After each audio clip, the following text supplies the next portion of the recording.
আসসালামু আলাইকুম। আসসালামু আলাইকুম। 23 জুলাই তোমাদের কেমিস্ট্রি সেকেন্ড পেপার পরীক্ষা।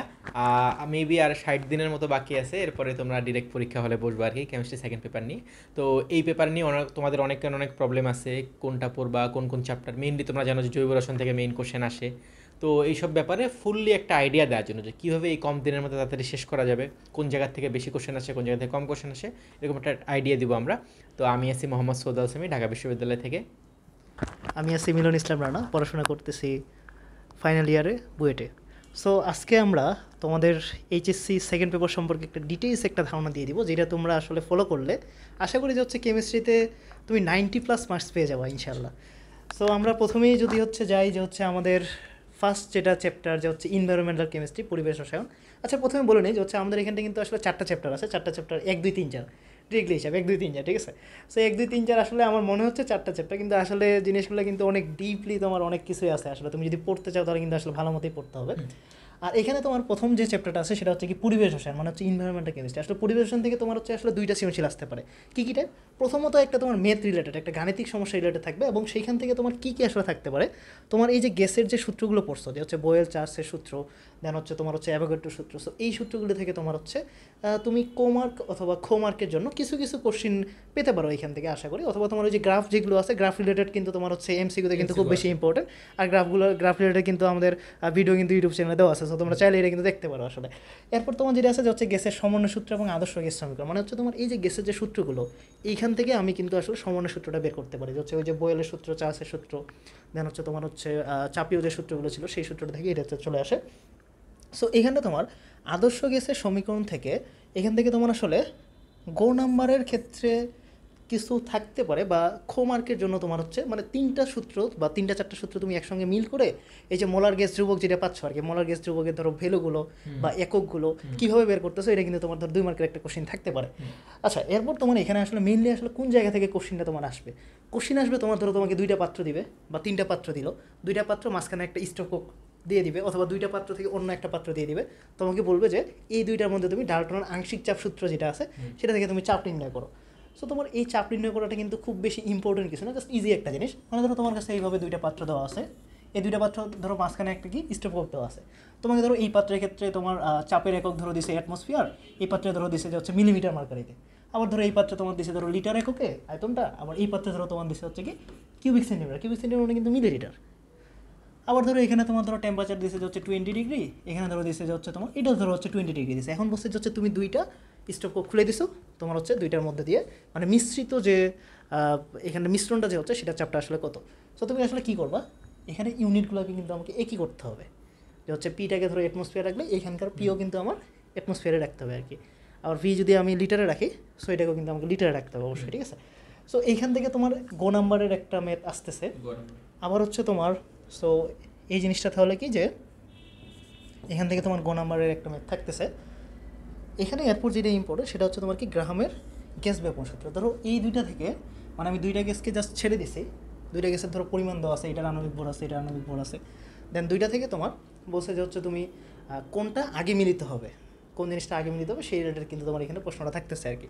আর কোনো কিছু এখানটা মেইনলি হচ্ছে আপনার এখান থেকে ধরো যে তোমার মেইন 2টা গ্যাস দেওয়া থাকলো, ওইটার 2টা গ্যাসেরই আয়তন এবং চাপ দেওয়া থাকলো। ধরো 2টা গ্যাস দেওয়া আছে, এখানে 2টা গ্যাস দেওয়া আছে, 2টা গ্যাসের এই যে P1 V1, এখানে P2 V2, ঠিক আছে। সাথে আবার মনে করি এটা W1 মানে ভরও দেওয়া আছে, এটার ভর দেওয়া আছে। তখন তোমার বললো যে এই 2টা গ্যাস ধরো যে A এবং B 2টা গ্যাস, ধরো এ এবং বি 2টা গ্যাস, এই 2টা গ্যাসের মধ্যে কার ব্যাপন হার বেশি। তখন তোমাকে কী করতে হয়, যে আণবিক ভর বের করে 2টার অনুপাত বের করতে হয়, তাই না। যার আণবিক ভর বেশি তার তো ব্যাপন হার এমনিই কমে, এটা তোমরা জানো। তো তখন আমাদের এরকম টাইপের গ্যাস ব্যাপন সূত্র টাইপের কোশ্চেনগুলো আসতে পারে। এরপর দেখো যে গ্যাসের গতীয় তত্ত্ব, ঠিক আছে। গ্যাসের গতীয় তত্ত্ব তোমরা মোটামুটি পড়ছো, গ্যাসের আন্তঃআণবিক গতি তত্ত্ব। এছাড়া এখান থেকে কোশ্চেনটা কি আসে, মেইনলি আরএমএস বেগ যে কোশ্চেনটা আসে, আরএমএস বেগের কোশ্চেনটা প্রত্যেক বছরই আসতেছে। এই কোশ্চেনের এখান থেকে গ আসে, আর আরএমএস বেগের সংজ্ঞাটা কিন্তু প্রতি বছর কতে আসে মোটামুটি, এটা একটা বোর্ড, যে কোনো একটা বোর্ডে তুমি পেয়ে যাবা। তো আরএমএস বেগের কোশ্চেন আসে, আরএমএস বেগের সংজ্ঞা তোমরা জানো, সূত্র তোমরা জানো √3RT/m। এইখানে তোমরা ম্যাক্সিমাম ভুল করো যে এই এম এর মানটা তোমরা গ্রামে বসাও, আর আর এর মানটা তোমরা জুল পার মোল পার কেলভিনে বসাও। এইখানে কিন্তু এই ভুলটা করা যাবে না, তোমরা এই মানে গ্রামে ভরের আণবিক ভরটা কিন্তু কেজিতে রাখতে হবে, ঠিক আছে। তো এই হচ্ছে মেইন কথা। তার মানে এখান থেকে মেইন কোশ্চেন আসবে কি, এখান থেকে মেইন কোশ্চেন আসবে হচ্ছে আরএমএস বেগের ক এবং গ। হ্যাঁ, এখানে তোমার কিন্তু ওই যে 3RT/m যেটা ছিল, এখানে কিন্তু তোমার আরআই ভ্যালুটা 8.314, এটাই কিন্তু ইউজ করতে হবে, ঠিক আছে, জুল পার মোল পার কেলভিন, মানে আর টিটা হচ্ছে তোমার, হ্যাঁ টিটা কিন্তু অবশ্যই কেলভিনে, এবং এমটা কিন্তু অবশ্যই তোমাকে কেজিতে রাখতে হবে, আদারওয়াইজ তুমি কিন্তু এখানে বেগের মানটা মিটার পার সেকেন্ড পাবো না। আচ্ছা, এখানে কিন্তু সিআরএমএস বেগের যে কিন্তু সংজ্ঞাটা, এটাও কিন্তু আসে এখানে। সংজ্ঞাটা কী যেন ছিল, যে হচ্ছে কতগুলো বেগের বর্গের বর্গমূলের, ঠিক আছে, যেটা সেটা জিনিসটাই কিন্তু আসলে তোমার হচ্ছে বর্গমূল বর্গবেগ যে জিনিসটা বলে আর কি, ঠিক আছে। ওকে, তার মানে আরএমএস বেগ থেকে তোমার গ এবং ক এর কোশ্চেন আসতে পারে। এরপরে আসো আদর্শ এবং বাস্তব গ্যাস থেকে তুমি যদি গ এর কোশ্চেন না পাও, তার মানে এই চ্যাপ্টার থেকে আর কোশ্চেনই পাবা না, কথা বোঝা গেছে? কারণ এই চ্যাপ্টার থেকে ঘ এর কোশ্চেন আসবেই আসবে। কি কোশ্চেন আসবে আমি তোমাকে বলি, শোনো। ফার্স্ট অফ অল, আদর্শ এবং বাস্তব গ্যাসের পার্থক্য, একটা ক্ষয়ের কোশ্চেনও আসতে পারে, আদর্শ এবং বাস্তব গ্যাসের পার্থক্য, ক্ষয়ের কোশ্চেন। তার মানে এখান থেকে গ, ঘ, খ 3 টাইপের কোশ্চেন পাইতে পারে। এখন ঘতে কীরকম টাইপের কোশ্চেন পাবা দেখো। ফার্স্ট অফ অল, আদর্শ এবং বাস্তব গ্যাসের 3 রকমের কোশ্চেন আসতে পারে আদর্শ এবং বাস্তব গ্যাস থেকে। যদি আমরা একটু দেখি, একটা স্লাইড করে দেখো, আদর্শ এবং বাস্তব গ্যাস থেকে কিন্তু তোমাদের এখান থেকে কোশ্চেন আসবেই আসবে। ফার্স্ট অফ অল দেখো, প্রথম কোশ্চেন হচ্ছে ধরো আদর্শ গ্যাস থেকে বাস্তব গ্যাসের বিচ্যুতির কারণ। ফার্স্ট অফ অল প্রথম কোশ্চেন হচ্ছে বিচ্যুতির কারণ। প্রথম কোশ্চেন হচ্ছে আমাদের, প্রথম কোশ্চেনটা হচ্ছে বিচ্যুতির কারণ, আদর্শ গ্যাস থেকে বাস্তব গ্যাসের বিচ্যুতির কারণ, এইটা পরীক্ষায় আসতে পারে। আরেকটা হতে পারে যে কোন প্রক্রিয়ায়, মানে কোন পরিবেশে তুমি একটি বাস্তব গ্যাসকে আদর্শ গ্যাসের মতো পরিণত করতে পারো, বাস্তব গ্যাস আদর্শ গ্যাসের মতো আচরণ করে কোন পরিবেশে। তো বাস্তব গ্যাস আদর্শ গ্যাস সমূহে আচরণ করে, আদর্শ গ্যাসের আচরণ,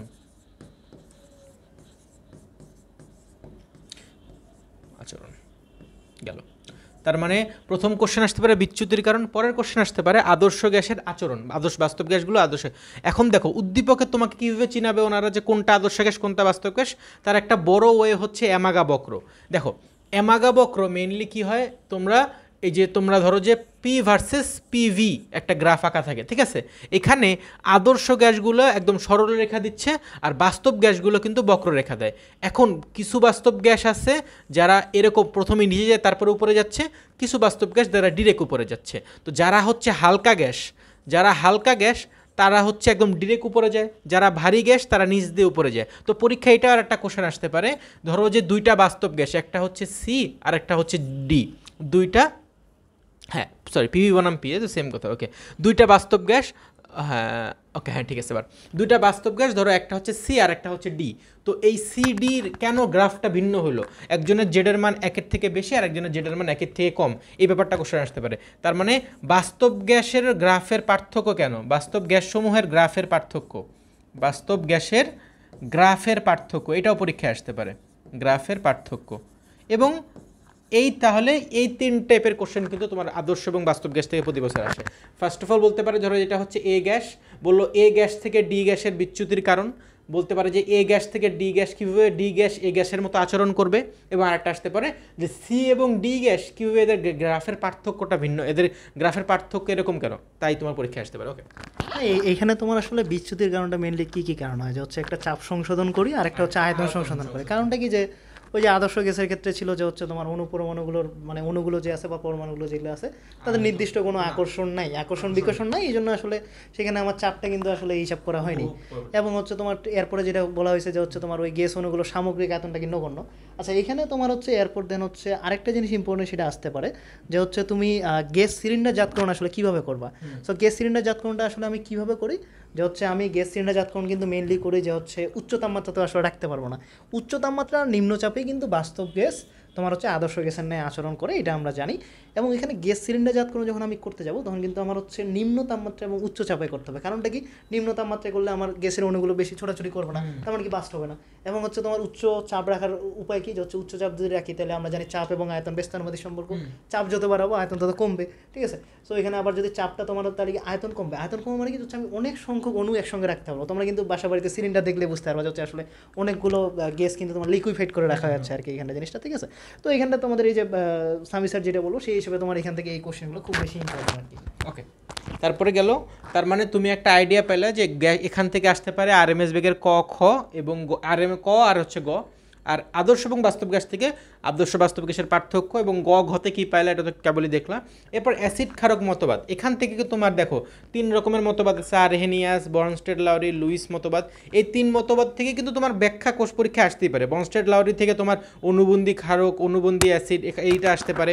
আবার কোনো একটা অ্যাসিড যে এটা কি লুইস অ্যাসিড নাকি এটা কি এইটা পরীক্ষা আসতে পারে, যেটা লুইস অ্যাসিড ব্যাখ্যা করো, এরকম পরীক্ষায় আসতে পারে। তার মানে এখান থেকেও তুমি নর্মালি একটা ঘয়ের কোশ্চেন পাইতে পারো, কিন্তু মেইনলি তুমি এই চ্যাপ্টার থেকে সবচেয়ে ইম্পর্টেন্ট 2টা ঘয়ের টপিক হচ্ছে এই ফার্স্ট অফ অল এই ব্যাপন সূত্র আর আংশিক চাপ সূত্র, এই 2টার থেকে ঘয়ের কোশ্চেন পাইতে পারো একটা সৃজনশীলে। আর বা না হয় এটা যদি না হয় তাহলে এখান থেকে একটা সৃজনশীল পাইতে পারো। তার মানে আদর্শ বাস্তব গ্যাস থেকে একটা ফিক্সড পাচ্ছ, আর না হলে এই ব্যাপন সূত্র আর আংশিক চাপ এই 2টা সূত্র থেকে একটা পাইতে পারো।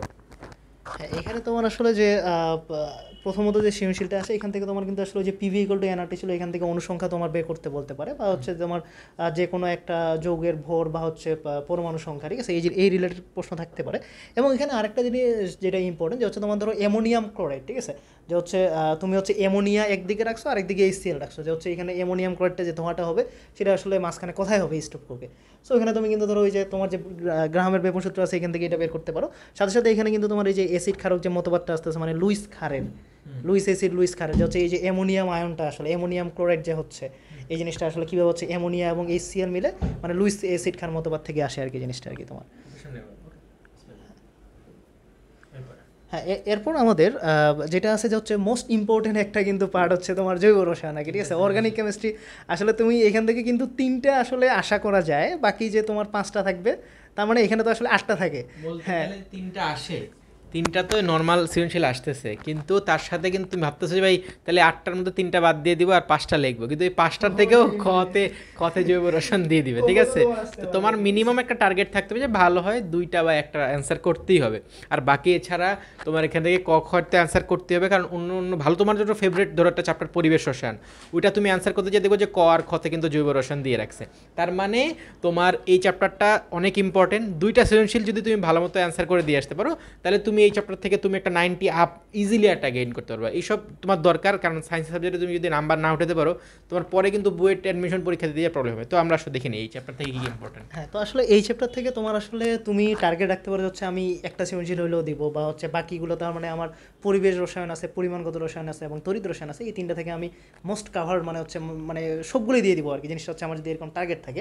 তারপরে দেখো তোমার আসলে একটু সেফ হ্যান্ড খেলতে হবে তোমাকে, কারণ আসলে এখন তুমি যেটা ভাবতেছো যে হচ্ছে না কেউ জৈব যৌগ পড়তেছে না এরকম কিন্তু না, আসলে জৈব যৌগে অ্যাটলিস্ট কেউ না কেউ পড়তেছে আর কি, অবশ্যই, ঠিক আছে, কারণ এখন তোমার এমন বেশি কম্পিটিশন হয়ে গেছে। আগে ধরো এরকম ছিল যে হচ্ছে না আমি জৈব যৌগ না পড়েও ধরো হচ্ছে আমি HSC-তে প্লাস পাইছি, ঠিক আছে, মার্কসও ভালো করতে পারছি, বাট আমার কিন্তু অন্যগুলোতে কিন্তু খুব বেশি প্রেশার দিতে মানে ধরো সেই লেভেলে পড়াশোনা করতে পারি, ঠিক আছে। আচ্ছা, তাহলে এখানে তোমার হচ্ছে দেখো আসলে কোশ্চেনটা কী টাইপের থাকতে পারে, তো তোমার একটা বিক্রিয়া দেওয়া থাকবে, একটা উদ্দীপকে ধরো তোমার একটা আণবিক সংকেত দেওয়া আছে, এই আণবিক সংকেত থেকে এখন আণবিক সংকেতটা তোমার ধরো এলকিনের হইতে পারে, এলকিন থেকে এখন আমি ধরো সমাণুক একটা বের করছি। এখন এলকিনে কিন্তু দ্বিবন্ধনটা যেখানে সেখানে দিলে কিন্তু বিভিন্ন ধরনের সমাণু বের হয়, এটা কিন্তু আমরা জানি। এখন ওই সমাণু থেকে তারপর ধরো যে হচ্ছে ওই সমাণুটা আসলে তোমার হচ্ছে জ্যামিতিক সমাণু দেখাবে কিনা, বা ধরো ওই যে তোমার যে যৌগটা যে তৈরি হইলো সেই যৌগটার মধ্যে এখন তোমার ধরো হচ্ছে আমি কি করতে পারি, যেমন ধরো এলকিনের সংযোজন বিক্রিয়া আছে, এলকিনের সংযোজন মিললে ধরো একটা তোমার মার্কোনিকম নীতি আছে, মার্কোনিকম নীতি তুমি জানো যে হচ্ছে তেলা মাথায় তেল দেওয়া, মানে যেখানে হাইড্রোজেন বেশি আছে দ্বিবন্ধনের মানে ওইখানে আমি আসলে হাইড্রোজেনটা দিয়ে দিব আর কি, ঠিক আছে, জিনিসটা এরকম। তারপর তোমার কিন্তু ওজনীকরণ, ওজনীকরণ বিক্রিয়াটা কিন্তু এখানে সবচেয়ে বেশি ইম্পর্টেন্ট, মানে তুমি এলকিনে ওজনীকরণ করবা কোন জায়গায় করবা, যেখানে দ্বিবন্ধন আছে সেই জায়গায় করবা। এখন ওই জায়গায় ওজনীকরণ করার পরে তুমি ধরো ঘর করে দিলা, ঠিক আছে, যে হচ্ছে ওজনের যে যৌগটা হলো, তারপর কিন্তু তুমি ধরো 2 ধরনের কার্বনিল যৌগ পাচ্ছ, এলডিহাইড পাচ্ছ, কিটোন পাচ্ছ। সো এলডিহাইড কিটোন থেকে তোমার কিন্তু বেস্ট ভালো একটা তোমার কোশ্চিন আছে আর কি, ঠিক আছে, সেটা পরবর্তীতে জানতে পারবা। সো তোমার এখানে তাহলে মেইনলি যে জিনিসটা কাজ করতেছে যে তোমাকে সমগোত্রীয় শ্রেণী কার্যকরীমূলক এই জিনিসটা কিন্তু জানতে হবে। সো সমগোত্রীয় শ্রেণী কার্যকরীমূলক তুমি যদি ধরো জানো তাহলে আসলে তোমার কী সুবিধা, কারণ তুমি এইটা ছাড়া আসলে উদ্দীপকটাই বুঝতে পারবে না। আইউপেক যে নাম আছে তুমি নামকরণ যদি না একটু করেও যদি তুমি না জানো তাহলে কিন্তু তুমি আসলে নামকরণও করতে পারবে না। দেন সমানুতার ক্ষেত্রে আসলে কী আছে, সমানুতা ধরো তোমার এখানে বললো যে ওই যেটা বললাম যে হচ্ছে তুমি যদি ধরো একটা অ্যালকাইল হ্যালাইড যৌগে তুমি হচ্ছে কি ক্ষারীয় পটাশিয়াম হাইড্রোক্সাইড দিছো, তাহলে তোমার হচ্ছে কী পাবা, ক্ষারীয় বলতে যে হচ্ছে তোমার এখানে জলীয় আর কি, ঠিক আছে, ক্ষারীয় না জলীয় পটাশিয়াম হাইড্রোক্সাইড বা জলীয় সোডিয়াম হাইড্রোক্সাইড যদি দিতো তাহলে তুমি কিন্তু পাবা অ্যালকোহল। এখন কথা হচ্ছে এই যে অ্যালকোহলটা যে তৈরি হচ্ছে এই অ্যালকোহলটা আসলে কীভাবে তৈরি হচ্ছে, অ্যালকাইল হ্যালাইডটা যদি আমার 1 ডিগ্রি হয় বা 2 ডিগ্রি হয় তাহলে কিন্তু আমার SN1 নাকি SN2 বিক্রিয়া, 1 ডিগ্রি হলে কিন্তু আমার SN2 বিক্রিয়া, আবার 2-3 হলে কিন্তু তোমার 2 ডিগ্রি 3 ডিগ্রি হলে তোমার কিন্তু এই SN2 মানে ওইভাবে বিক্রিয়া আসতে, ঠিক আছে, মানে SN1 বিক্রিয়া একটা 2-3-এর জন্য, আবার SN2 যে বিক্রিয়াটা সেটা কি 1 ডিগ্রির জন্য যে প্রযোজ্য হয় সেই জিনিসটা কিন্তু আমার জানতে লাগতেছে আর কি। তারপর এখানে তোমার যেটা ইম্পর্টেন্ট জিনিস যে হচ্ছে তোমার এখানে মেকানিজমগুলো ইম্পর্টেন্ট, যে হচ্ছে তোমার SN1 SN2 বিক্রিয়াগুলো কীভাবে হচ্ছে। এরপর তোমার ধরো অ্যালকাইল হ্যালাইডে তুমি যদি অ্যালকোহলীয় পটাশিয়াম হাইড্রোক্সাইড দাও বা অ্যালকোহলীয় সোডিয়াম হাইড্রোক্সাইড দাও, তাহলে কিন্তু তোমার এখানে অ্যালকিন তৈরি হবে। সো এখানে অ্যালকিনটা আসলে কীভাবে তৈরি হয়, এটা কিন্তু তোমার অপসারণ বিক্রিয়া, মানে বিটা এলিমিনেশন রিয়াকশন যেটাকে বলে। এখানেও সেম কাজ, যেখানে তোমার হচ্ছে দেখবা যে তোমাকে কী করতে হবে এখান থেকে, যে হচ্ছে মূলকটা চেঞ্জ করতে হবে এবং পাশের কার্বন থেকে হাইড্রোজেন সরাইতে হবে। তো তুমি পাশের কার্বনে যেই কার্বনে দেখবা যে হচ্ছে হাইড্রোজেন সংখ্যা কম আছে সেখান থেকে আসলে মেনলি হাইড্রোজেনটা সরাবা এবং ওইখান থেকে তুমি তোমার 80% যে একটা উৎপাদ্য সেটা কিন্তু তুমি পেয়ে যাবে আর কি, ঠিক আছে। সো এইখান থেকে তাহলে তোমার কী আসতে হচ্ছে প্রতিস্থাপন বিক্রিয়া SN1 SN2, এটা থেকে একটা কোশ্চিন থাকতে পারে। দেন হচ্ছে তোমার এখানে কি ইলিমিনেশন, মানে হচ্ছে তোমার ওই যে অ্যালকাইল হ্যালাইডে তুমি অ্যালকোহলীয় যদি সোডিয়াম হাইড্রোক্সাইড বা পটাশিয়াম হাইড্রোক্সাইড তাহলে কী হবে, আর যদি তুমি হচ্ছে জলীয় দাও তাহলে কীরকম হবে, ঠিক আছে। সো এই জিনিসটা এরপর তোমার এখানে যেটা ইম্পর্টেন্ট থাকতেছে যে হচ্ছে তোমার অ্যারোমেটিক হাইড্রোকার্বন। এই পার্টটা থেকে ধরো একটা কোশ্চিন থাকে, সবসময় থাকে প্রায় অ্যারোমেটিক হাইড্রোকার্বন থেকে। তো অ্যারোমেটিক হাইড্রোকার্বন থেকে তোমার আসলে কী কী থাকতে পারে, ক নম্বরের কোশ্চিন থাকতে পারে যে ন্যাপথালিন একটা অ্যারোমেটিক যৌগ, এটা তুমি কীভাবে ব্যাখ্যা করবো, আসলে তুমি হাকেল তত্ত্ব দিয়ে দেখবা আর কি। হাকেল তত্ত্ব দিয়ে কীভাবে দেখবা, যে হচ্ছে ওই যে ভিতরে যেগুলো পাই বন্ধন আছে, যে হচ্ছে তোমার 4n+2 সংখ্যক সঞ্চারণশীল পাই ইলেকট্রন থাকবে, ঠিক আছে। তো এইভাবে ধরো তুমি বের করতে পারো আর কি। সো এটা 2 মার্কের জন্য কোশ্চিন থাকে। এরপর তোমার যেটা ইম্পর্টেন্ট যে হচ্ছে আসলে তোমার অ্যারোমেটিক যে যৌগগুলো আছে, মানে বেঞ্জিন আসলে নিজে কিন্তু একটা নিউক্লিওফাইল, ঠিক আছে। নিউক্লিওফাইল মানে কি, যে হচ্ছে সে কিন্তু তোমার ধরো ইলেকট্রন আকর্ষণ করবে, ঠিক আছে। সো এখানে কিন্তু বেঞ্জিন কিন্তু ইলেকট্রোফিলিক তোমার প্রতিস্থাপন বিক্রিয়াটা দেয়, এটা কিন্তু ইম্পর্টেন্ট জিনিস আর কি, ঠিক আছে। যে হচ্ছে বেঞ্জিন কেন ইলেকট্রোফিলিক প্রতিস্থাপন দেয়, ইলেকট্রোফিলিক সংযোজন বিক্রিয়া তো দিতে পারতো, আসলে সংযোজন বিক্রিয়া যখন দিয়ে ফেলবে তখন কিন্তু আসলে বেঞ্জিনের কাঠামোটা কিন্তু ঠিক থাকবে না, ঠিক আছে। সো এটা তোমরা আসলে পড়ে ফেলতে পারো আসলে। তাহলে এখানটা বেঞ্জিন যেটা সেটা কিন্তু কি ইলেকট্রোফিলিক প্রতিস্থাপন বিক্রিয়া দিচ্ছে। এই যে প্রতিস্থাপন বিক্রিয়ার মধ্যে এখন কথা আছে তোমার, এখানে বেঞ্জিন ধরো আমি আঁকলাম, এই জিনিসটা আঁকলাম, এখন এইখানে আমার একটা মূলক আছে। সো এটা 2 নাম্বার, এটা 3 নাম্বার, এটা 4 নাম্বার, এটা 5 নাম্বার, এটা 6 নাম্বার। আমরা কি জানি 2 আর 6কে বলে কি অর্থ, 3 আর 5কে বলে কি মেটা, এবং 4 নাম্বার যে অবস্থান সেটা হচ্ছে কি প্যারা। সো এখানটা যখন দেখবো যে হচ্ছে আমার এই মূলকটা মানে 1 নাম্বারে যে মূলকটা আসছে সেটা যদি তোমার একক বন্ধন হয়, মানে সবগুলো হচ্ছে কি সিগমা বন্ড আছে, আমি এইভাবে মনে রাখতে পারবো যে হচ্ছে 1 নাম্বারে যে মূলকটা যুক্ত হচ্ছে, ধরলাম যে হচ্ছে এটা CH3 যুক্ত হলো, তো CH3-তে কী আছে সবগুলো সিগমা বন্ড, তাহলে এই CH3-র আন্ডারে 2 নাম্বারে আসবে আর 4 নাম্বারে কিন্তু তোমার ওই নতুন যে মূলকটা আছে সেটা কিন্তু যুক্ত হবে, মানে তোমার ইলেকট্রোফাইলটা এই 2 নাম্বার অথবা 4 নাম্বার অথবা 6 নাম্বারে আসতে পারে। তার মানে অর্থপ্যারা নির্দেশক কিন্তু জিনিসটা হচ্ছে আর কি, ঠিক আছে। তারপর ধরো তোমার এইখানটায় 1 নাম্বারে যদি এখন নাইট্রো মূলক আসে, মানে কি ওইটা কিন্তু আবার তোমার কিন্তু দ্বিবন্ধন আছে সেটাতে, নাইট্রো বা ধরো তুমি COOH যেটা আছে, তো সেই ক্ষেত্রে কিন্তু তুমি আসলে কী পাবা, যে হচ্ছে তুমি মেটা নির্দেশক যে কোনো যৌগ পাবা। এখানে তোমার আরেকটা ইম্পর্টেন্ট জিনিস আছে, সেটা হচ্ছে গিয়ে এনিলিনের যেটা নাইট্রেশন সেটা কিন্তু আসলে তোমার কী হয় মেটা নির্দেশক হয়। এনিলিন আসলে NH2, যদিও এটা একক বন্ধনযুক্ত অর্থপ্যারা হওয়ার কথা, কিন্তু এটা তোমার মেটা নির্দেশক হয়। কারণটা কি, এনিলিন হচ্ছে তোমার এনিলিনিয়াম আয়ন তৈরি করে, যেটার কারণে তোমার বেঞ্জিনে কিন্তু কি ইলেকট্রন ঘনত্ব দিয়ে দেয় আর কি। শোনো, তো মেইন ব্যাপারটা হচ্ছে তুমি যদি চাও 3টা সৃজনশীলের অ্যান্সার করতে তাহলে তো অনেক ভালো আনসার। আর আমি বলবো যে সবচেয়ে পারফেক্ট তোমার যদি এতদিন ধরে তুমি যদি তোমার বোর্ড কোশ্চেনটা অ্যানালাইজ করে একটা আইডিয়া পাবা মোটামুটি। আমি তোমাকে বলি কীভাবে তুমি বুঝবা। মেইন কথা শোনো, তুমি ফয় অ্যালকিন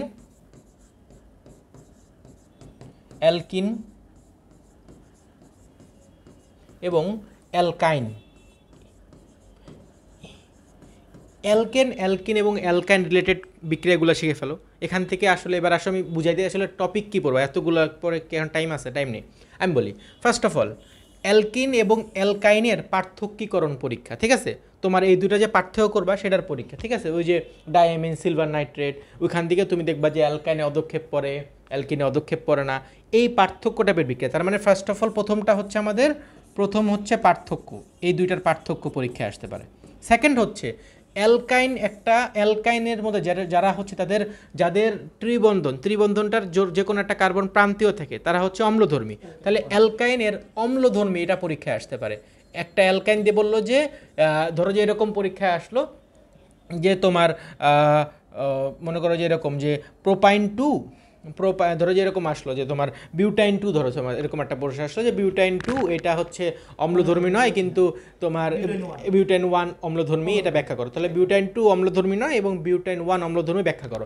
তাহলে তোমার অম্লধর্মী কি না এটা পরীক্ষায় আসতে পারে। অনেকটা সিমিলার টাইপের রিয়াকশন, দুটা কোশ্চেন কিন্তু একটা পড়লে দুটা হয়ে যাচ্ছে। তার মানে অ্যালকিন এবং অ্যালকাইনের পার্থক্য, অ্যালকাইনের অম্লধর্মী, এইটা তুমি এই দুটো থেকে পাবাই এরকম টাইপের। এবার আসো আর কি পড়বা। তাহলে ফার্স্টে তুমি পড়লা অ্যালকিন এবং অ্যালকাইন রিলেটেড পড়াশোনা।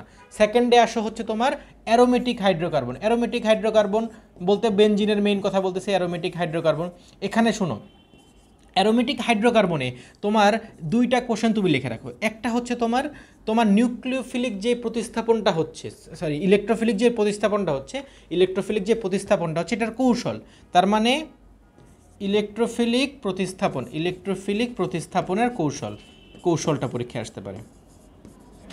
সেকেন্ড আসো হচ্ছে এই অর্থ প্যারামিটার নির্দেশক। এইটা যদি তোমার অ্যারোমেটিকে না আসে তার মানে আসলে এটা আসলে আসবেই না, কারণ অ্যারোমেটিক আসবে আর অর্থ প্যারামিটার নির্দেশক আসবে না। এটা প্রত্যেকবার আসতেছে অর্থ প্যারামিটার নির্দেশক, তার মানে এটা আসবে। যেটা আছে হচ্ছে টিএনটি ট্রাইনাইট্রোটোলুইন, যেটা আছে প্যারাসিটামল, টিএনটি ব্যাপার স্যাপার। ওকে, তার মানে ইলেকট্রোফিলিক প্রতিস্থাপনের কৌশল, অর্থ প্যারা নির্দেশক তোমার এখান থেকে পরীক্ষা আসতে পারে। এই তাহলে মানে কি তুমি প্রথমে পড়বে অ্যালকাইনের হালকা, আমি বললাম তো এই টপিকগুলো বলে মিনিমাম 2টা সৃজনশীল অ্যান্সার করে আসতে পারবা। থার্ডে তুমি আসো হচ্ছে তোমার অ্যালডিহাইড, যেটা প্রত্যেকবার আসতেছে পরীক্ষায়, অ্যালডিহাইড রিলেটেড কোশ্চেন। মানে অ্যালডিহাইড বলতে আমি বলতে পারি কার্বনিল আর কি। অ্যালডিহাইড বলতে আমি হচ্ছে কার্বনিল রিলেটেড কোশ্চেন। কার্বনিলে কি কোশ্চেন আসতে পারে? ফার্স্ট অফ অল কার্বনিল থেকে আসতে পারে হচ্ছে কার্বনিল যৌগটা শনাক্তকরণ পরীক্ষায় আসতে পারে। তাহলে শুধুমাত্র কার্বনিল যৌগ শনাক্তকরণ যেটা তুমি 2,4 ডিএনপি দিয়ে পরীক্ষায় করো আর কি, হলুদ কালার অদক্ষেপ পরে। এরপরে হচ্ছে অ্যালডিহাইড এবং কিটোনের পার্থক্যীকরণ। অ্যালডিহাইড ও কিটোন এই দুইটার পার্থক্য, এটা প্রত্যেকবার পরীক্ষায় আসে। অ্যালডিহাইড এবং কিটোনের পার্থক্য তোমার ওই ফেলিং দ্রবণ দিয়ে যেটা তোমরা করো আর কি, এটা প্রত্যেকবার পরীক্ষা আসে। তাহলে মানে কার্বনিল যৌগ থেকে শনাক্তকরণ, অ্যালডিহাইড এবং কিটোনের পার্থক্য। রিসেন্টলি একটা কোশ্চেন আসে আইআর রশ্মির মাধ্যমে কার্যকরী মূলকের পার্থক্য, এই টাইপের কোশ্চেন আসতে পারে। তাহলে কার্বনিল পড়লাম, অ্যালডিহাইড পড়লাম, সাথে আরেকটা হচ্ছে তোমার অ্যালকোহল রিলেটেড কোশ্চেন আসতে পারে। অ্যালকোহল থেকে কি কোশ্চেন আসে? প্রত্যেক বছর একটা normal question, first of all 1 degree 2 degree 3 ডিগ্রির প্রস্তুতি আসে। 1 ডিগ্রি 2 ডিগ্রি 3 ডিগ্রির প্রস্তুতি। আবার আসতে পারে 1 ডিগ্রি 2 ডিগ্রি 3 ডিগ্রির পার্থক্য শনাক্তকরণ আর কি। 1 ডিগ্রি 2 ডিগ্রি 3 ডিগ্রি শনাক্তকরণ এটা পরীক্ষায় আসতে পারে। তার মানে তুমি এই ধরো ফার্স্ট অফ অল অ্যালকিন এবং অ্যালকাইন থেকে এই পার্থক্য আর অম্লধর্মী টাইপের কোশ্চেন পড়ো। অ্যারোমেটিক থেকে এই দুইটা কোশ্চেন ভালো মতো করে পড়ো, এক্স্যাক্টলি এগুলোই পড়ো। যারা চিন্তা করতেছো যে একবারেই জৈব রসায়ন অ্যান্সার করবে না, তারা শুধুমাত্র এই হাতে গোনা 7টা বা 8টা বিক্রিয়া শিখেছো, মিনিমাম তুমি 1টা বা 2টা সৃজনশীল অ্যান্সার করে আসতে পারবা। মোটামুটি আমাদের অ্যানালাইজ করা আছে তো। তার মানে দেখো অ্যালকিন থেকে পার্থক্য আর অম্লধর্মী, অ্যারোমেটিক থেকে ইলেকট্রোফিলিক প্রতিস্থাপনের কৌশল আর অর্থ প্যারামিটার নির্দেশক, কার্বনিল থেকে কার্বনিল যৌগের শনাক্তকরণ আর অ্যালডিহাইড এবং কিটোনের পার্থক্য, আর অ্যালকোহল থেকে 1 ডিগ্রি 2 ডিগ্রি 3 ডিগ্রির পার্থক্য, 1 ডিগ্রি 2 ডিগ্রি 3 ডিগ্রি শনাক্তকরণ। হ্যাঁ, তো এখানে ধরো তোমার আসলে কীভাবে কোশ্চেনটা থাকতে পারে, আর একটু ধরো তোমার হইলো যে একটা দ্রবণ নেওয়া আছে, এখানে অ্যালকোহল আছে এবং কার্বনিল যৌগ, মানে দুইটা একসঙ্গে মিক্স করা আছে। তুমি এখান থেকে অ্যালকোহলটা কীভাবে পার্থক্য করবা, মানে এলডিহাইডটা কীভাবে শনাক্ত করবা, কিটোনটা কীভাবে শনাক্ত করবা। তার মানে আমি ধরো ওই দ্রবণে প্রথমত কী দিব, যে হচ্ছে 2,4 ডিএনপি টেস্ট দিয়ে দিব আর কি। হচ্ছে 2,4 ডিএনপি টেস্ট দিলে আমার কার্বনিল যৌগ আলাদা হয়ে গেল আর অ্যালকোহলটা কিন্তু আলাদা হচ্ছে, ঠিক আছে।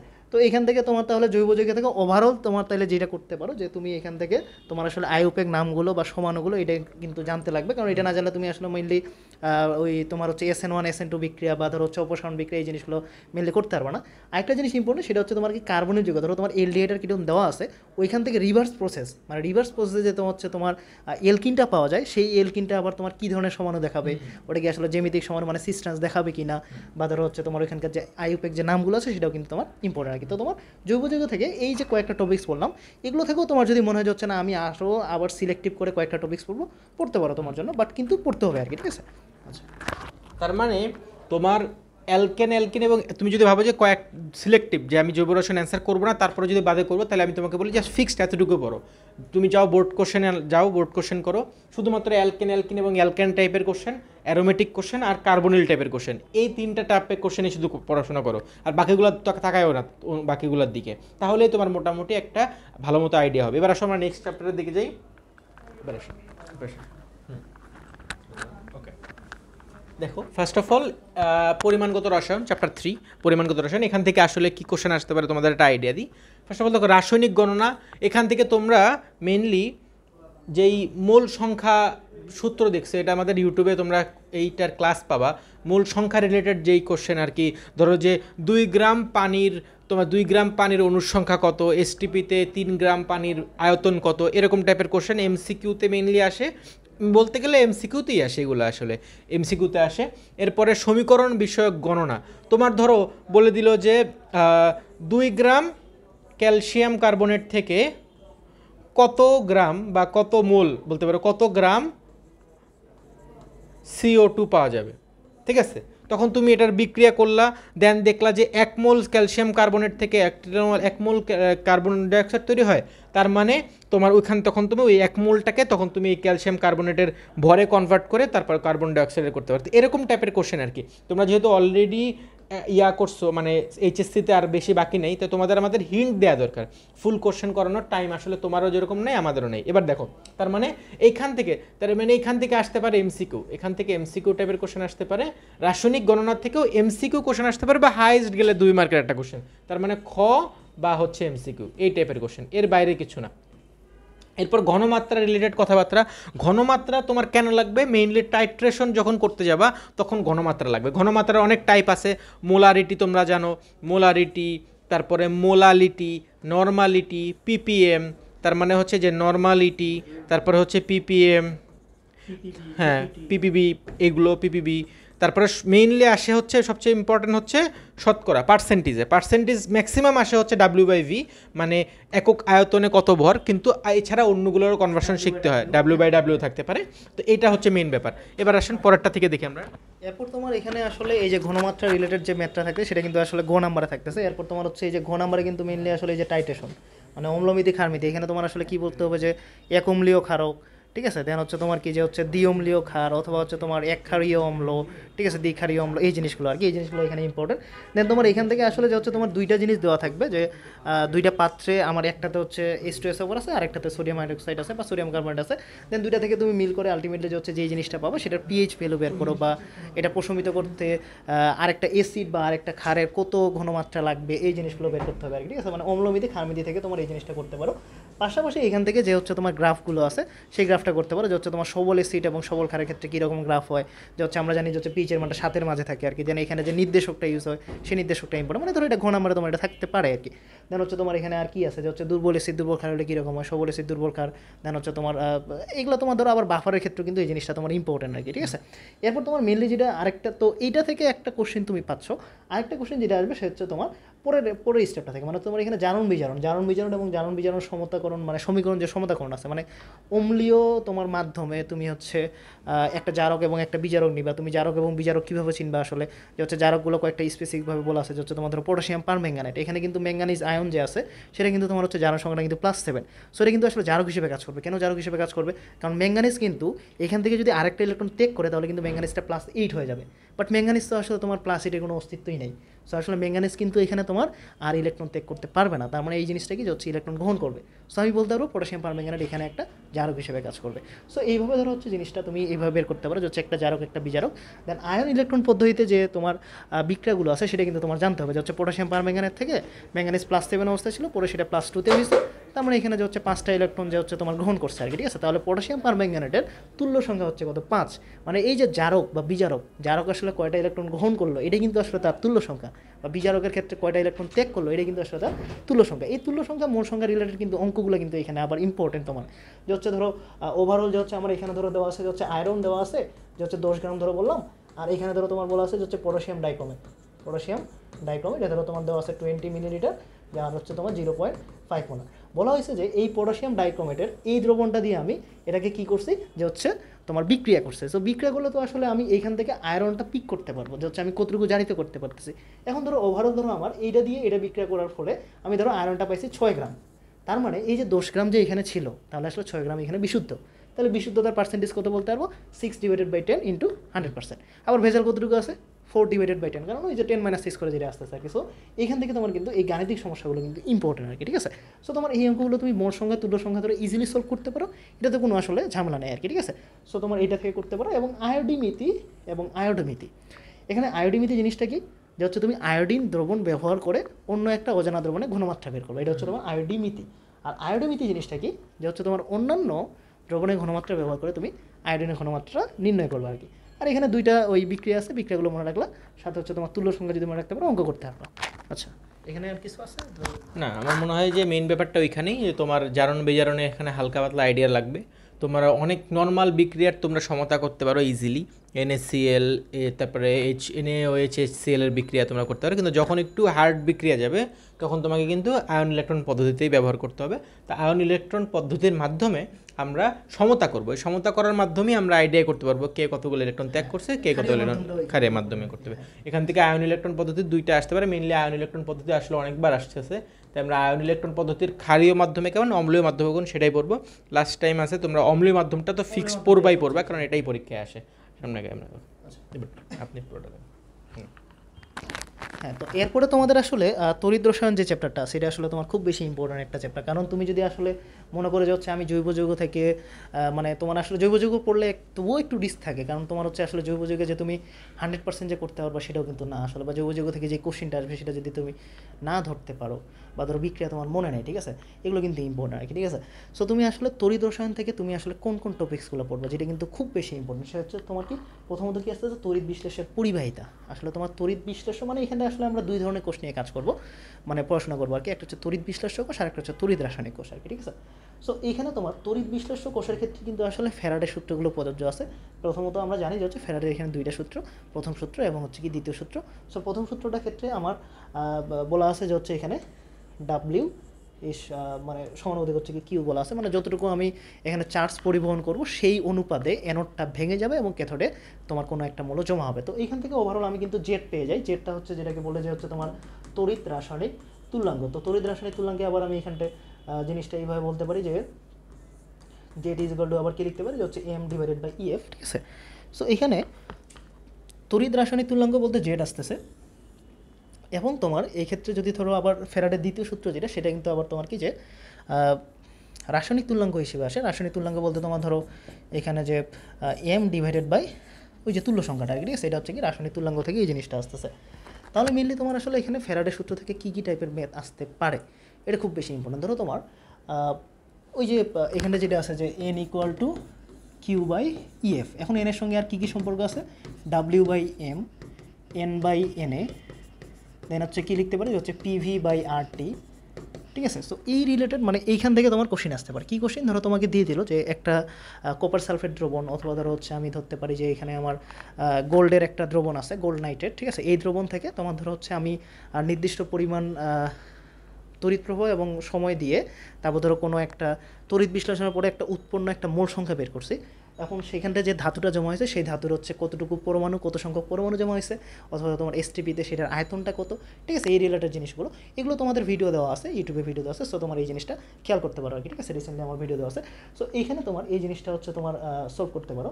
সো এইখান থেকে এই টাইপের ম্যাথটা আসে। আরেকটা জিনিস আসে যেটা খুব বেশি ইম্পর্টেন্ট, রিসেন্টলি মানে বিগত বছরগুলোতে আসতেছে, যে তোমার তড়িৎ বিশ্লেষণের পূর্বে একটা দ্রবণের মোল সংখ্যা তুমি ধরো বের করতে পারো। মোল সংখ্যা কীভাবে বের করতে পারো, ধরো তোমার দেওয়া আছে এখানে যে এরকম ধরো কোশ্চেনটা দেওয়া আছে যে হচ্ছে 200 মিলিলিটার 0.5 মোলার নেওয়া আছে কি কপার সালফেট, মানে এই দ্রবণটা ধরো প্রথমত নেওয়া আছে 200 মিলিটার 0.5 মোলার কপার সালফেট নেওয়া আছে। এখন আমি এখানে বলা হয়েছে যে হচ্ছে 20 মিলিঅ্যাম্পিয়ার কারেন্ট 3 ঘন্টা যাবত চালনা করছে। সো এখানে কোশ্চেনটা হচ্ছে কি তোমার তড়িৎ বিশ্লেষণের পরে এই দ্রবণের ঘনমাত্রা কত হবে। সো আমি আসলে কী করবো, তড়িৎ বিশ্লেষণের মাধ্যমে উৎপন্ন মোল সংখ্যাটা বের করে ফেলবো, এই এনটা। আরেকটা এখান থেকে আমি কীভাবে করতে পারি, n = VS, এই যে V মানে কত এখানে লিটারে হবে। সো 0.2 × 0.5, সো আলটিমেটলি মানে কি 1 মোল হচ্ছে আর কি। তার মানে 1 মোল হচ্ছে এখানে আমার তড়িৎ বিশ্লেষণের পূর্বে মোল সংখ্যা। তড়িৎ বিশ্লেষণে উৎপন্ন মোল সংখ্যা কিন্তু এইভাবে এই সূত্র দিয়ে বের করতে পারবো। দুইটা যদি মাইনাস করি আমার কিন্তু অবশিষ্ট দ্রবণের মোল সংখ্যাটা হবে। ওই অবশিষ্ট দ্রবণের মোল সংখ্যাকে যদি আমি এই আয়তন দিয়ে মানে 0.2 দিয়ে যদি ডিভাইড করি, তাহলে কিন্তু আমি অবশিষ্ট দ্রবণের ঘনমাত্রাটা পেয়ে যাবো। এটা কিন্তু খুব বেশি ইম্পর্টেন্ট একটা কোশ্চেন আর কি। এই কোশ্চেনটা প্রায় এখানে এসে থাকে। তাহলে তুমি এখানে গো এবং ঘো দুটো টাইপের কোশ্চেন পাচ্ছ এই তোমার তড়িৎ রসায়ন থেকে প্রথম পার্টটা থেকে। এরপরে তোমার সেকেন্ড পার্টে যেটা আসতেছে তুমি এখানে আসলে কী করবা, সেকেন্ড পার্টটাতে কিন্তু তোমার খুব বেশি ইম্পর্টেন্ট যেটা, সেটা হচ্ছে কি যে এই যে নান্সড ইকুয়েশন যেটা আছে, নান্সড ইকুয়েশনটা কিন্তু খুব বেশি ইম্পর্টেন্ট। সাথে হচ্ছে তোমার এখানে কোনো একটা পাত্রে তুমি দ্রবণ রাখতে পারবা কি না, বা এখানে আমার প্রথমত আসলে জানতে হবে যে কোনো একটা যৌগের ক্ষেত্রে, আচ্ছা কোনো একটা মৌলের ক্ষেত্রে বা কোনো একটা ধাতুর ক্ষেত্রে ধরলাম, ধরো তোমার A2 প্লাস এইভাবে দেওয়া আছে, এই বিভবটা দেওয়া আছে ধরো তোমার 0.7 ভোল্ট। ওকে, তো এইখানে ধরো আমি বললাম কি যে A2 প্লাস বাই এ, ধরো এটা দেওয়া আছে কত 0.7 ভোল্ট, বি দেওয়া আছে B2 minus by B plus, এটা ধরো দেওয়া আছে 0.8 ভোল্ট, ধরো এইভাবে দেওয়া আছে। এখন বলা হয়েছে যে এ এবং বি এই দুইটা মিলে তুমি কি একটা রাসায়নিক মানে হচ্ছে তোমার জারণ বিজারণ বিক্রিয়া ওভারঅল হবে এখানে, কারণ এখানে কি একটা অ্যানোড তড়িৎদ্বার এবং একটা ক্যাথোড তড়িৎদ্বার হিসেবে কাজ করবে। ওভারঅল এই কোষের কোষ বিভবটা নির্ণয় করো, এই টাইপের একটা কোশ্চেন আসে এখানে। সো তুমি এখানে তাহলে আসলে কীভাবে করবা জিনিসটা, তুমি চিন্তা করবা যে হচ্ছে A2 প্লাস বাই এ, মানে এটা তোমার কী আছে যে এটা কিন্তু আসলে 2 প্লাস থেকে 0 হয়েছে, মানে এখানে কিন্তু জারণ সংখ্যাটা কমে গেছে, আর জারণ সংখ্যাটা কিন্তু হ্রাস পাইলে আমরা সেটা বলি বিজারণ বিক্রিয়া। তার মানে এই জিনিসটা কিন্তু বিজারণ হিসেবে আছে, তার মানে এটা হচ্ছে তোমার কি বিজারণ বিভব। ওকে, আচ্ছা আবার পরেরটা যেটা দেখো 2 মাইনাস থেকে প্লাস, মানে কি এখানে কিন্তু জারণ সংখ্যাটা বৃদ্ধি পেয়েছে, তাহলে এটা কিন্তু আমার কি জারণ বিভব, এটাকে তাহলে কি বলবো জারণ বিভব, আর এটা এখানে কি আছে বিজারণ বিভব। এখন আমার কথা হচ্ছে কি, আমার যেই ধাতুটার ক্ষেত্রে বিজারণ বিভব বেশি হবে সেটাকে কিন্তু আমি ক্যাথোড বলবো। তার মানে এখানে এ হচ্ছে কি ক্যাথোড হিসেবে কাজ করবে এবং বি কি অ্যানোড হিসেবে কাজ করবে। সো এই যে ক্যাথোড এবং অ্যানোড শনাক্তকরণ এটা কিন্তু ইম্পর্টেন্ট আর কি তোমার। তাহলে এখানে তুমি দেখলা যে হচ্ছে আমার এটা ক্যাথোড, সো আমার এটা ক্যাথোড আর বিটা কি অ্যানোড। তাহলে আমি এখানে লিখতে পারি, তাহলে আমি জিনিসটা সংকেতটা ধরো এইভাবে লিখবো, ঠিক আছে। তাহলে এটা কিন্তু আমার আসলে এই যে রাসায়নিক সংকেতটা হলো আর কি, যে হচ্ছে আমার একটা সেলের একটা যে সংকেত, এখানে দুইটা ডেকার দিয়ে আছে, তার মানে দুইটা ডেকার ফার্স্ট ডেকারটা বোঝাচ্ছে যে হচ্ছে তোমার এটা লাইনের মাধ্যমে কানেক্ট করা আছে এক প্রান্ত থেকে অন্য প্রান্তে, আরেকটা ডেকার দিয়ে বোঝাচ্ছে এখানে লবণ সেতু কানেক্ট করা আছে, ঠিক আছে। এটা কিন্তু ইম্পর্টেন্ট একদম। তারপর এখান থেকে তুমি এখানে কী করো কোষ বিভব, কোষ বিভবটা সূত্র কি যে হচ্ছে তোমার অ্যানোড, অ্যানোড যেটা হবে সেটার কোষ বিভব, তাহলে অ্যানোড এখানে কোনটা যে হচ্ছে তোমার বিটা কি অ্যানোড হিসেবে কাজ করতেছে কারণ জারণ বিভব, সো অ্যানোডে জারণ বিভব প্লাস ক্যাথোডের বিজারণ বিভব মানে 0.7। সো এইখান থেকে যেটা পাচ্ছ যে হচ্ছে তোমার 1.5 ভোল্ট। সো যদি এখানে ই এর ভ্যালুটা যদি তোমার পজিটিভ হয় তার মানে এটা বলবো যে হচ্ছে স্বতঃস্ফূর্ত বিক্রিয়া, ই এর ভ্যালু যদি নেগেটিভ হয় তার মানে কি বিক্রিয়াটা তোমার স্বতঃস্ফূর্ত হবে না। এবং এই ক্ষেত্রে তোমার আরেকটা যেটা ছিল যে মুক্ত শক্তির পরিবর্তন মানে ডেলজি ইকুয়াল টু কি মাইনাস এনএফই। এখন কথা হচ্ছে তোমার এফ তো ফ্যারাডে ধ্রুবক, এই তো এই যে তোমার এই ভ্যালুটা, এই এনটা কি, এই এনটা হচ্ছে কি তোমার সমতা কি দুই ইলেকট্রনের সংখ্যা। দেখো A2 প্লাস থেকে এ, মানে এখানে কিন্তু দুইটা ইলেকট্রন, B2 মাইনাস থেকে বি প্লাস, তার মানে কিন্তু আসলে তিনটা ইলেকট্রন, ঠিক আছে। 2 মাইনাস মানে কি দুইটা বেশি ছিল, একটা প্লাস আছে মানে কি একটা কমে গেছে, সো আসলে কিন্তু সে তিনটা ত্যাগ করছে। আর A2 প্লাস থেকে এ মানে সেটা কিন্তু আসলে দুইটা গ্রহণ করছে, ঠিক আছে। সো তার মানে আলটিমেটলি জিনিসটা কী হয়েছে, এ দুইটা গ্রহণ করছে, এ তিনটা কি ত্যাগ করছে, যেহেতু দুইটা মিলে একটা বিক্রিয়া। সো আলটিমেটলি আমাকে কিন্তু ইলেকট্রনটা সমতা গ্রহণ করতে হবে। সো একে 3 দিয়ে গুণ করতে হবে, একে 2 দিয়ে গুণ করতে হবে, মানে কি 6টা। তাহলে এই যে এনটা সেটা হচ্ছে কী হবে তোমার 6 আর কি, ঠিক আছে। সো এখান থেকে তুমি প্রমাণমুক্ত শক্তির যে পরিবর্তন সেটা বের করতে পারবো আর কি। এরপর তোমার আরেকটা যেটা ইম্পর্টেন্ট জিনিস সেটা হচ্ছে কি, ধরো এই জিনিসটা দেওয়া আছে বাট বলছে যে এ পাত্রে বি দ্রবণ সংরক্ষণ করা যাবে কিনা, ঠিক আছে। এটা কিন্তু আরেকটা কোশ্চেন আসে। সো এইখানে একটা জিনিস মনে রাখবো আমি যে পাত্র যার জারণ বিভব তার, মানে এইখানে জিনিসটা হচ্ছে কি যে যেই পাত্রটাই বলবো মানে যেই ধাতুটাই আসলে পাত্র বলবে সেটাই আসলে তোমার হচ্ছে কী হবে যে হচ্ছে জারণ বিভব হবে আর কি। তার মানে এখানে তখন আমার আর এই যে বিজারণ বিভব জারণ বিভব দেখার দরকার নেই, আমি ডিরেক্টলি আমি এখানে এ পাত্র অর্থাৎ এ এর যে বিভবটা আছে সেটাকে কী ধরবো জারণ বিভব হিসেবে আমাকে ধরতে হবে, মানে ওটাকে অ্যানোড ধরতে হবে। সো অ্যানোড হিসেবে এটাকে ধরলে কিন্তু -0.7, এটা কিন্তু ইম্পর্টেন্ট, এটা কিন্তু বিজারণ বিভব হিসেবে আছে, ঠিক আছে। সো এটাকে তুমি যদি উল্টায় দাও মানে এটাকে আমি জারণ বিভব হিসেবে এখন কাউন্ট করবো, তার মানে এটা কিন্তু হয়ে যাবে -0.7।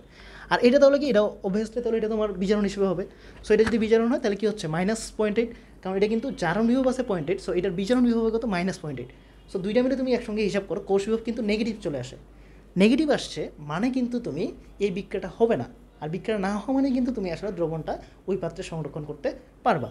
ওকে, এরপর তোমার এখানে যেটা থাকছে যে হচ্ছে এই নানস্ট ইকুয়েশন থেকে তোমার আসলে কী ছিল যে হচ্ছে তোমার এখানটায় E cell value is equal to তোমার ই মাইনাস কি যে R T by N F L N যে হচ্ছে তোমার এই যে উৎপাদটা যেটা ধরো এখানে তোমার উৎপাদ ধরো এখানে যেটা লিখছিলাম আর কি যে হচ্ছে বি ধরো এটা A2 প্লাস থেকে A0 হয়েছে আর একটা তোমার হচ্ছে কি যে হচ্ছে B2 মাইনাস থেকে B প্লাস হয়েছে। সো এখান থেকে আসলে তোমার যেটা বিক্রিয়া হয় যে হচ্ছে ওভারঅল তুমি যদি ধরো করো যে হচ্ছে A থেকে মানে তোমার A2 প্লাস আর তোমাদের হচ্ছে B3 মাইনাস থেকে B প্লাস আর কি, ঠিক আছে। সো এই জিনিসটা যদি হয় তাহলে কিন্তু তুমি আসলে এখান থেকে আসলে কী হবে যে হচ্ছে উৎপাদ, তাহলে এটা উৎপাদের আয়ন ডিভাইডেড বাই কি যে হচ্ছে বিক্রয়কের আয়ন। সো এখান থেকে তুমি নানস্ট ইকুয়েশনটা বের করতে পারবে আর কি, ঠিক আছে। সো এখান থেকে তাহলে তোমাদের ওভারঅল এই চারটা চ্যাপ্টার থেকে একটা ধারণা তোমরা পেয়ে গেলা, ঠিক আছে। এবং এই ক্ষেত্রে আমাদের যেটা আছে যে এফটি ইঞ্জিনিয়ারিং প্রোগ্রাম আছে আমাদের সামনে। সো আমাদের এফটি ইঞ্জিনিয়ারিং প্রোগ্রামে আমরা দুইজন আছি কেমিস্ট্রি ইনস্ট্রাক্টর হিসেবে। তো তোমরা মোটামুটি কেমিস্ট্রি সেকেন্ড পেপারটা কী ব্যাপারে মোটামুটি জানছো। আর নেক্সটে তোমরা সামনে এইচএসসিটা পার করে ইনশাল্লাহ তোমরা আমাদের এফটি ইঞ্জিনিয়ারিং অ্যাডমিশন প্রোগ্রামটা দেখতে পারবা, যেখানে আমি আর মিলন স্যার আসি হচ্ছে কেমিস্ট্রি ডিপার্টমেন্টে। তো ইনশাল্লাহ তোমরা সামনের সাপোর্টগুলো পাবা। রিসেন্টলি তোমরা যুক্ত থাকো এফটির সাথে, ইনশাল্লাহ অনেক কিছুই সামনে আসতেছে। আসসালামু আলাইকুম। আসসালামু আলাইকুম, ওকে, ধন্যবাদ।